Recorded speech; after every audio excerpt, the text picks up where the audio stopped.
Mushroom gravy செய்கிறதுக்கு நம்ம மசாலா எதுவும் அரைக்க வேணாம், இஞ்சி பூண்டு சேர்க்க வேணாம், கரம் மசாலா சேர்க்க வேணாம்.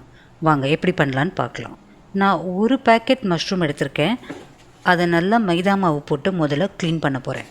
அதுக்கப்புறம் தண்ணியில் 2-3 தடவை அலசி எடுத்தால் மஷ்ரூம் சுத்தமாயிரும். இப்போ இதுக்கு தேவையாக 200 கிராம் பெரிய வெங்காயம், 150 கிராம் தக்காளி எடுத்துக்கோங்க. நான் சொல்கிறது ஒரு பேக்கெட் மஷ்ரூம்க்கான அளவு. அதை எல்லாம் இந்த மாதிரி நறுக்கி எடுத்துக்கோங்க. அது கூடவே மஷ்ரூமையும் நல்லா நறுக்கிக்கோங்க.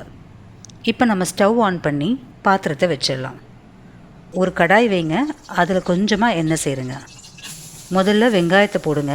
அது நல்லா பொன்னிறமாக மாறுற வரைக்கும் வெயிட் பண்ணுங்கள். அதுக்கப்புறம் தக்காளி சேருங்க. தக்காளி நல்லா வெந்து வரணும்.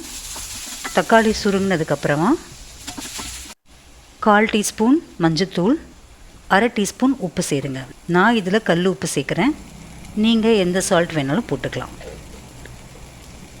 சேர்த்துட்டு இது கூடவே மஷ்ரூமையும் ஒன்றா சேர்த்துருங்க. தண்ணி எதுவும் சேர்க்க வேணாம், ஏன்னா மஷ்ரூமே தண்ணி விடும். இப்போ ஒரு மூடி போட்டு இதை மூடி வச்சிடலாம். 5 நிமிஷம் அது நல்லா வேகணும். பாருங்கள், இப்போ நல்லா வெந்து வந்திருக்கு. மஷ்ரூம் அப்படியே நல்லா தண்ணி விட்டுருக்கு. இப்போ எல்லாத்தையும் ஒரு நல்லா கிளறிடுங்க.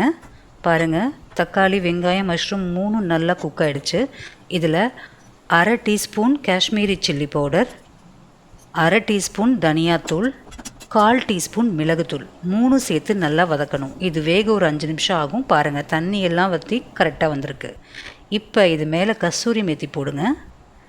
போட்டு நல்லா ஒரு 4 தடவை பெரட்டி விடுங்க.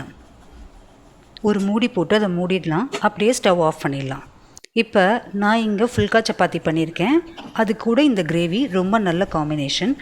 நீங்களும் இதே மாதிரி ஒரு தடவை ட்ரை பண்ணி பாருங்கள்.